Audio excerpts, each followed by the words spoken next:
in the previous clip, I showed you that larger balls will make larger craters. That's the mass. What about the velocity? Well, I'm going to drop the same ball, this really big one, so you can see it, from two different heights, two different velocities. I'm going to drop it from here, and then from way up here, about twice as high, we're moving twice as fast. It should dig out a much larger crater. So first down here, okay, at about 1 meter height. There we go. That's a pretty deep crater. Let's go measure this first. Okay. You can see the lip of the crater right around here. Put the end of it right here, go across the very deepest part of the, and it's about 11.5 centimeters. Now, I'm going to go move this with the idea is I can barely see the top of the crater here, the top of the ball. We'll measure the top of the ball. Now the problem with that is it's hard to dig it just like that, and we'll measure from the bottom. Now I'm going to go so that it's easier for you to see, instead of seeing the back of my bald head, you're going to see this. Okay. Let's move it across.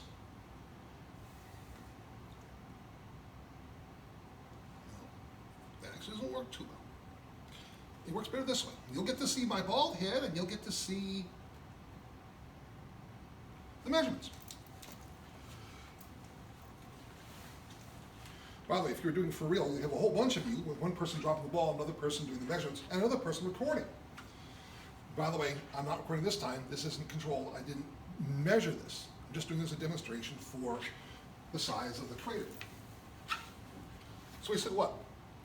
11.5 centimeters, and it's 2 centimeters deep, almost exactly, measured from the top of the ball to the underside of the wooden ruler.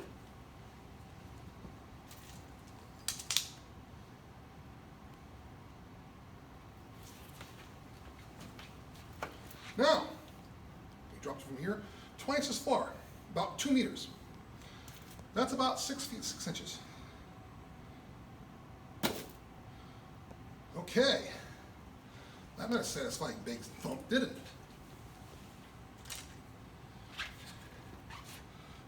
Now it isn't perfectly circular.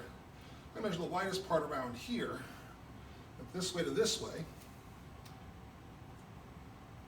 the center of the ball, and it's about 14.5 centimeters across. So it's bigger, but we're testing the volume. It's measured to the top of the ball. Okay, I'll do it this way so it's easy for you to see.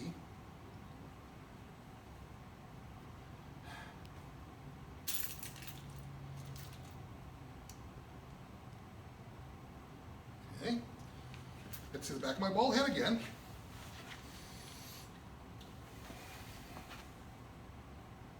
And it's 2.5 centimeters deep. So the same ball, same mass, dropped from two different heights, and therefore it's about twice as far, so it's moving twice as fast under the influence of gravity. We get a much bigger crater. So velocity does make it there, and if you, we'll do the math later on, and we'll get to see this.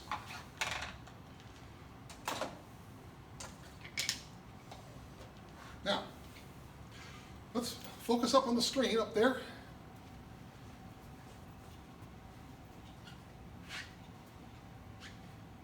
So one of the things about this is, what could be a problem with this experiment? Well, there are two of them. The first one is the relationship between the energy of the falling ball and the volume of the crater. The more energy, the bigger the crater. Ideally, they should be what's called proportional. If the energy goes up a certain amount, the volume should increase by a certain amount. But the other one, and we've seen that works. But the other one, although with a small ball, it tends to burrow itself down in. But the other one is that the easiest way to get different masses is to increase the size of the ball. We're not controlling for the size of the ball to get when we change the masses. And that could increase the effect of the mass instead of increasing the effect of the velocity. There's more, instead of, not only is there a bigger diameter to the ball, but there's a bigger surface area and a bigger diameter. More of the ball can hit the cat litter down here. And no cat's ever touched it, okay? Not in 20 years. And could cause it to throw out more cat litter than it would be if they were all the same size. Now, how would you control for this? Well, you'd end up getting 3 balls that are the same size but have different masses. You can do that with material that has different densities. These are stainless steel balls. They're stainless steel ball bearings. Now, if I really wanted to, I could, get the college to go order a ball bearing the same size as this made of aluminum. It's a lot less dense.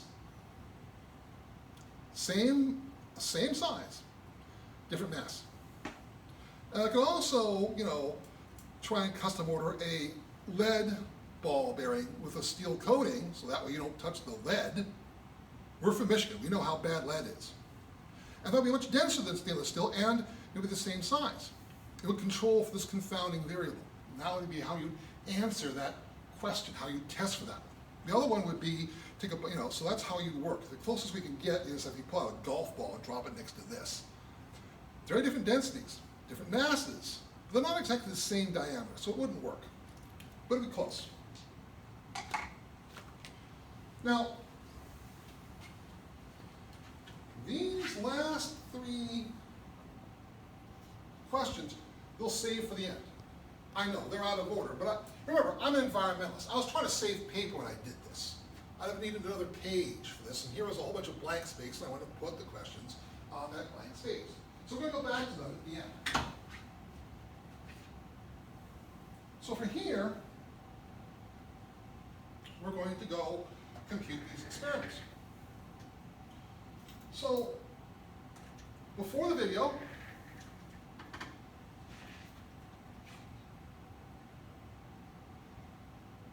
the paraprofessional, my camera person, recorded, got the mass of these balls, and I recorded them. Yeah, that's my actual handwriting. And here's another flaw. These things are backwards. The small's over here and the large is over here. So the small ball had a mass of 27.77 grams. The medium ball had a mass of 65.91 grams. The large ball had a mass, or has a mass, since we're still going to use it, of 175.55, or 55/100 grams. So that way we already have the masses to plug in to the 1/2 times mass times velocity. Now, what do we know about the velocity? Well, to an easy approximation, the velocity of the ball is dropping. Any object is dropping as long as air resistance doesn't slow it down.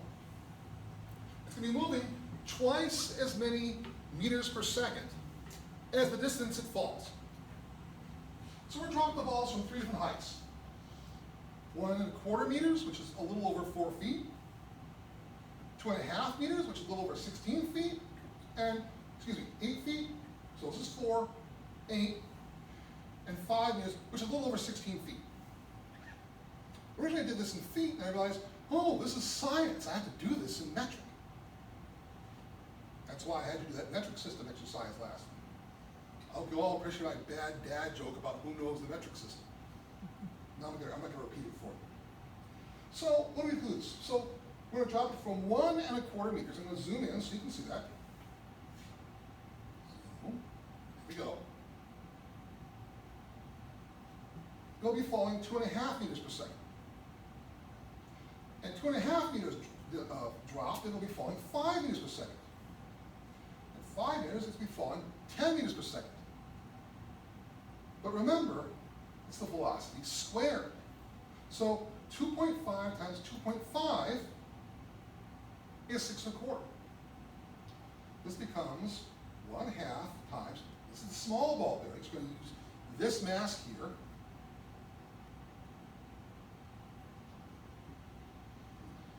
I'm not leaving off the units right now, times 6.25. At 2.5 meters, it's moving 5 meters per second. So it's 5 meters squared, or 25. So this becomes 1/2 times 27.77 times 25. At 5 meters, it's moving 10 meters per second. 10 squared is 100. So this becomes 1/2 times 27.77 times 100. Notice, double the velocity, quadruple the energy. That's 4 times that, and that's 4 times that. And the same with the rest of them. With the medium ball bearing, which has a mass of 65.91 grams, 1/2 times 65.91 times 6.25. Again, the velocity is going to be the same, but at the same distance that we're dropping it. From 2.5 meters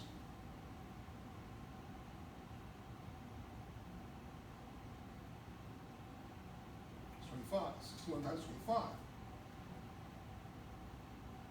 From 5 meters,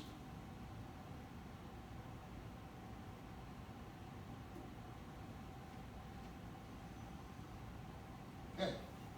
And again, the same thing down here, the large ball bearing. 1/2 times 174.55 times 6.25. 2.5 meters, 1/2 times 174.55 times 25. And for the large ball from 5 meters,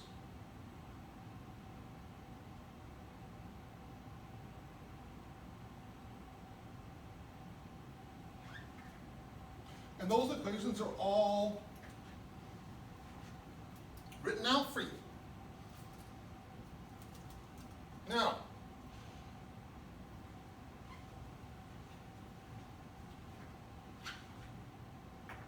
let's see if we, I think I should probably do the math for you on this, because that way we'll have a prediction. Remember, right now we are in the stage of making a prediction based on our hypothesis. These are how much energy each of these things will have. So I'm going to pause the video, and you should